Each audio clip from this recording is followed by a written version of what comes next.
Hello विद्यार्थी मित्रों, आज આપણે જોઈશું ધોરણ 11 આજનો વિષય છે એસબી ભાગ નંબર 1 ચેપ્ટર નંબર 2 અસરકારક પત્રવ્યવહાર અને તેની જુદી જુદી શૈલીઓ। હવે આપણે જોઈશું સવાલ નંબર 3 અસરકારક વાણિજ્યક પત્રવ્યવહારના લક્ષણો વિગતવાર સમજાવો। यानी उर्दू के अंदर अगर कहा जाए तो किस तरीके से असरकारक यानी कि सामने वाला वाणिज्यिक यानी कि जो चीज हम पत्र के अंदर बताने वाले हैं उसकी कुछ खुसूसियात बताइए विगतवार यानी कि तरीके के मुताबिक। तो तकरीबन उसकी जो खुसूसियात है उसके जो लक्षण है यानी कि एना जो लक्षण है ये 7 लक्षण है यानी कि 7 किस्म की इसकी खुसूसियात है। जेमा पहलू है स्पष्टता, संक्षिप्तता, संपूर्णता, वास्तविकता, वाचक लक्षी अभिगम, सचोटता और विवेकपूर्णता। यानी इसके अंदर तकरीबन 7 किस्म की खुसूसियात है। हम इन तमाम खुसूसियात को दरेक वस्तु ने एक एक करके जोईशु। अब हम इसको बारी बारी करके देखेंगे, जिसमें सबसे पहले कि वाणिज्य पत्र व्यवहार लाक्षणिकताओं ने ध्यान में राखीने पत्र लखवानी जे असरकारक वाणिज्य पत्र व्यवहार बनी है। यानी हमें अगर कोई पत्र व्यवहार करना हो तो इसके जरिए से हम लोग आसानी से हमारे पत्रों को सामने वाले व्यक्ति तक हम अपनी जानकारी दे सकते हैं, जिसकी वजह से हम लोग को पत्र व्यवहार के अंदर यानी कि खत के अंदर हमें किस तरीके से ध्यान देना है, केवड़ी रीते आपणे पत्र लखवो छे। तो हमारा जो लिखना है संक्षिप्त ने स्पष्ट और ग्राहक लक्षी अभिगम धरावतुं होवुं जोईए। यानी कि हमारी जो लिखावट है वो सही सामने वाले को समझ में आवे ऐसी और आसान भाषा में होनी चाहिए।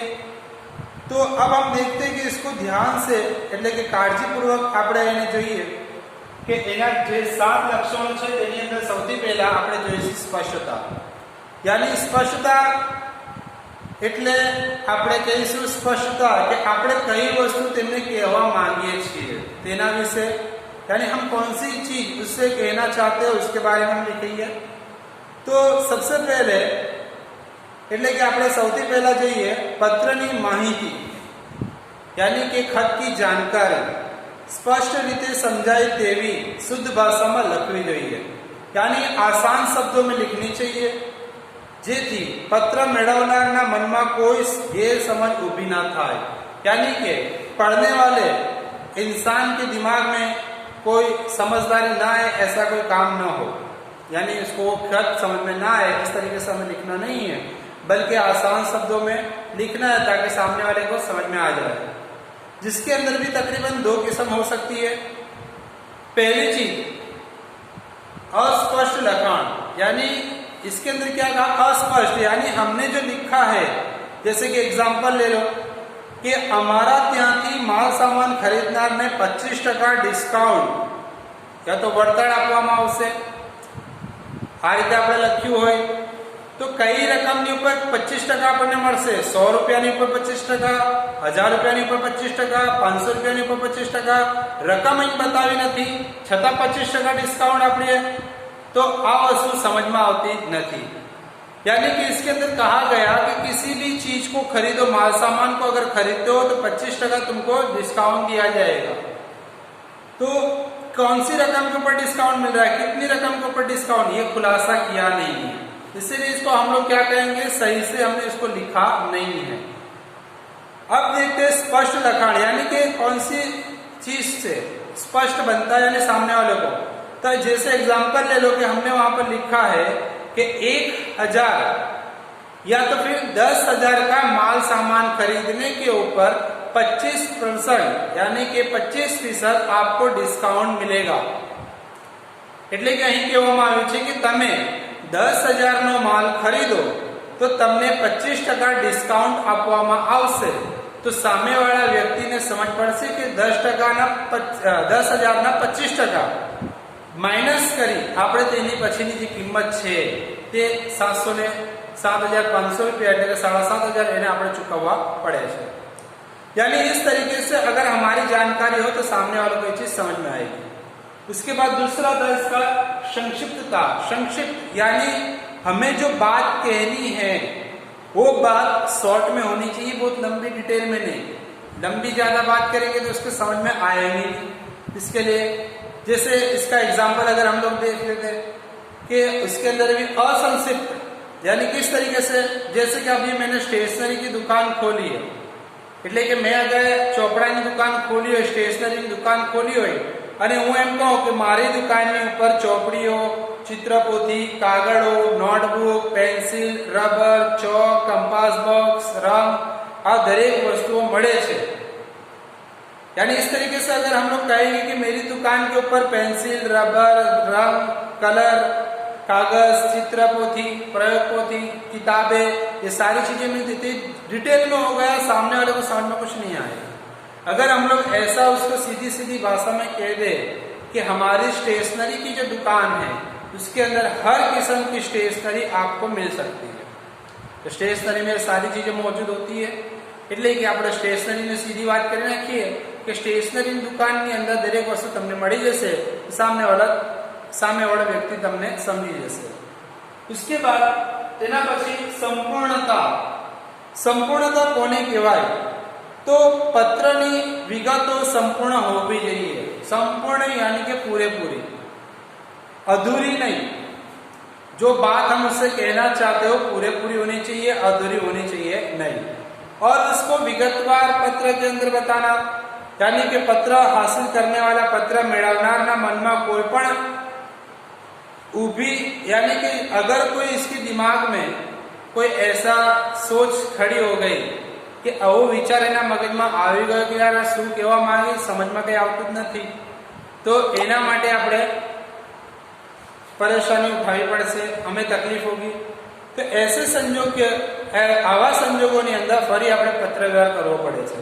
यानी अगर ऐसे हालात के अंदर अगर सामने वाले को चीज समझ में नहीं आई तो हमको दोबारा पत्र व्यवहार, यानी कि फिर से हमें उसके साथ में खत का लेन देन करना पड़ेगा, जिसकी वजह से दोनों आदमी को, आमने सामने वाले को, इसकी प्रवृत्ति क्या कहना चाहती है वो समझ में नहीं आएगी, जिससे उसको नुकसान भी हो सकता है। इसे अंदर भी लिखा हुआ है अधूरी लखाण અને संपूर्ण लखाण। अधूरी यानी क्या? अधूरी यानी जो बाकी, कि हम जिस चीज के बारे में चाहते हैं, जैसे कि हम लोग एग्जांपल ले ले, एक उदाहरण ले लिया आपने कि તમારા ઓર્ડર પ્રમાણે માલ મોકલી દીધો છે, માલ સામાન મોકલી દીધો છે, તો અધૂરું લખાણ એટલે કે આ વસ્તુ અધૂરી થઈ, માલ સામાન તો કયો માલ સામાન મોકલી આપ્યો છે। अब हमने ऑर्डर जो दिया था उसमें उसने बोला सीधा ऑर्डर दे दिया, समझ में नहीं आया, इसके लिए कहा गया कि ये अधूरा है, आ पूर्ति व्याख्या के पूर्ति समझ नहीं। એના માટે આપણે લખવું પડશે કે તમારા 15મી એપ્રિલના ઓર્ડર પ્રમાણે 30 નંગ નરમ ધાબળા અને 20 નંગ કાશ્મીરી શાલ રાજ ટ્રાન્સપોર્ટ દ્વારા આજ રોજ મોકલી આપવામાં આવી છે। यानी अगर हम लोग उस तरीके से अगर उसको बता दे कि आपका जो खत हमें 15 अप्रैल के दिन मिला था, जिसके अंदर आपने हमें कहा था कि हमें 30 नंग गर्म कंबले चाहिए, 20 नंग कश्मीरी शाल चाहिए, तो वो माल हमने आपको राज ट्रांसपोर्ट के जरिए से भेज दिया गया। तो ये हमारी पूरी माहिती है।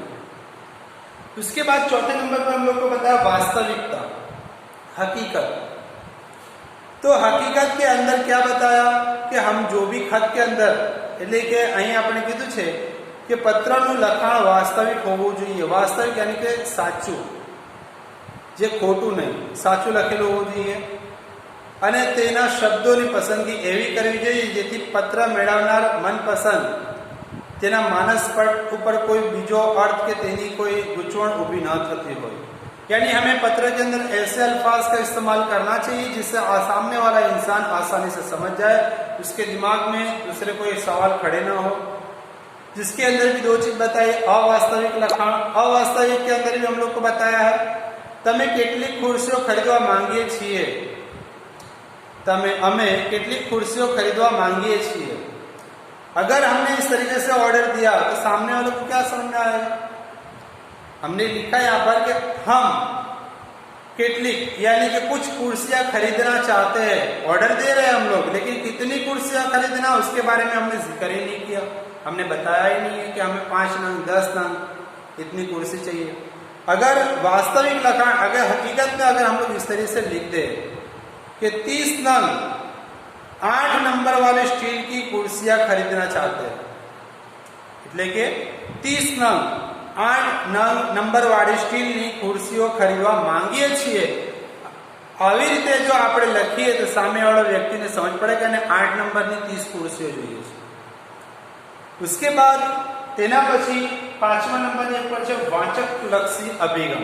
વાચકલક્ષી એટલે કે સામેવાળાને વાંચતાની સાથે પત્ર સમજમાં આવી જાય.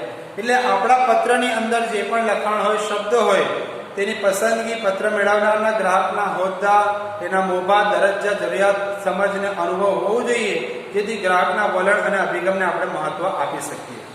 यानी कि वाचक लक्षी, वाचक यानी कि पढ़ना, यानी सामने वाला इंसान जब हमारा खत हासिल करता है तो उसको हमारे लिखावट, हमारे जो लिखे हुए शब्द जो है, इसकी जो पसंदगी उसे आए, यानी कि लिखा हुआ खत जिसे पसंद आना चाहिए, इसकी समझ में आना चाहिए, जिसको समझ कर वो हमारे सामने कोई दूसरा सवाल न खड़ा करे.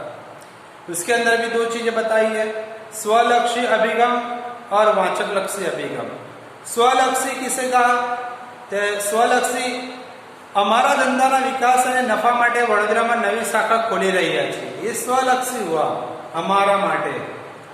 यानी यहाँ पर लिखा स्व यानी सबके लिए होता, लेकिन यहाँ पर लिखा हमारा धंधाना विकास, यानी हमारा धंधाना यानी हमारे कारोबार की तरक्की के लिए हम नफा यानी कि फायदा हासिल करने के लिए वडोदरा के अंदर नई बैंक, नई कंपनी खोलने जा रहे हैं.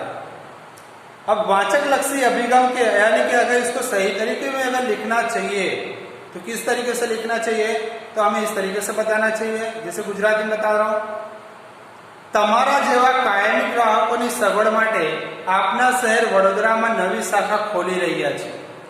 यानी इसके अंदर कहा गया कि ग्राहक को संबोधन करो, ग्राहक को हमारी तरफ खींचना है, तो ग्राहक को हमारी तरफ अगर आकर्षित करना है, हमारे दुकान के साथ में उसको अगर जोड़े रखना है, तो उसको इस तरीके से कहना चाहिए कि हमारी जो भी कंपनी है, हमारी जो भी सहूलतें हैं, यानी आप हमारे कस्टमर, आप हमारे ग्राहक हो, तो आप ग्राहक को कोई तकलीफ ना हो, इस वजह से हम वडोदरा के अंदर हमारी दूसरी नई शाखा खोलने जा रहे हैं, जिसकी वजह से ग्राहक को कोई परेशानी ना हो, दूर तक उसको आना ना पड़े और सहूलत से उसको वहां पर सारी चीजें मिल सके. उसी के साथ में 6 नंबर का आप लोग को बताया था सचोटता. सचोटता के अंदर भी वही लिखा हुआ है कि जब भी हमारी कोई भाषा, हमारी जो हकीकत है वो सही होनी चाहिए, साची होनी चाहिए. लखाण भाषा के भूल, खोटी विगत के पत्र लखना ने खराब छाप उभी न कर देनी, प्रतिष्ठा हानि पहुंचाड़े छे. यानी कि हमारी जो लिखावट है वो सही होनी चाहिए, कोई गलत तरीके से नहीं. जो भी हमने उसके अंदर लिखा हुआ है, उसकी जो तारीख होगी, तो कुछ भी होगा, उसको सही माने में लिखना चाहिए. तो यहाँ पर भी इसके अंदर 2 चीज बताई है. જેવું રીતે ભૂલ ભૂરેલ લખાણ, ભૂલ ભરેલું લખાણ. તમારો પત્ર કાલે મળ્યો. अब कब लिखा, कब मिला, उसके बारे में नहीं बताया. अगर हम लोग इस तरीके से अगर लिखे कि तुम्हारा खत 15/4/2015 को मिला, तो तारीख के हिसाब से हम लोग कह सकते कि नहीं, मैंने इस तारीख को लिखा था और उसको इस तारीख को मिला हुआ है. और आखिर में हम लोग को बताया विवेक पूर्णता. विवेक यानी कि सामने वाले को हमारी भाषा, यानी उसे हमें नमन करना है, उसे हमें पसंद आना चाहिए, हमारी लिखावट हमें पसंद आनी चाहिए, उसको खत समझ में आना चाहिए, उसको आभार व्यक्त करना चाहिए, उसकी मेहरबानी, उसके साथ में समा, अगर कोई गलती हो गई लिखने के अंदर, ये सारी चीजों के अंदर हमें ध्यान देना चाहिए. तो इसके अंदर भी 2 चीजें बताई है कि अविवेकपूर्ण लखाण और विवेकपूर्ण लखाण. यानी अविवेकपूर्ण लखाण के अंदर यानी कि एनी अंदर आपने कीधुं छे कि खरीदेला मालसामानना नाણાં ચૂકવવા માટે બેદરકાર અને બિનજવાબદાર છો. तो आ सही नहीं, आ खोटू छे. यानी कि इसके अंदर कहा कि तमे यानी कि तुमने जो भी माल सामान खरीदा है, उसका पैसा चुकाने के अंदर, यानी वक्त के ऊपर तुमने पैसा चुकाया नहीं है, तुम उसके गैर जिम्मेदार हो. तो हमें इस तरीके से लिखना चाहिए अगर हमारे पैसा निकालना हो, कि मेहरबानी करीने, यानी हमें उसके नरमी के साथ उसके साथ में पेश आना है कि आपने जो माल सामान खरीदा था उसकी चुकवनी यानी कि उसकी भरपाई, उसका पैसा आप जल्द से जल्द हमें दे दें. धन्यवाद. इस तरीके से हमें लिखना है। आपका आभार। तो अगर हम लोग इस तरीके से अगर उसके साथ में पत्र व्यवहार करते हैं तो आसानी से हमारा पत्र और हमारे साथ में उसका संबंध बना रहेगा।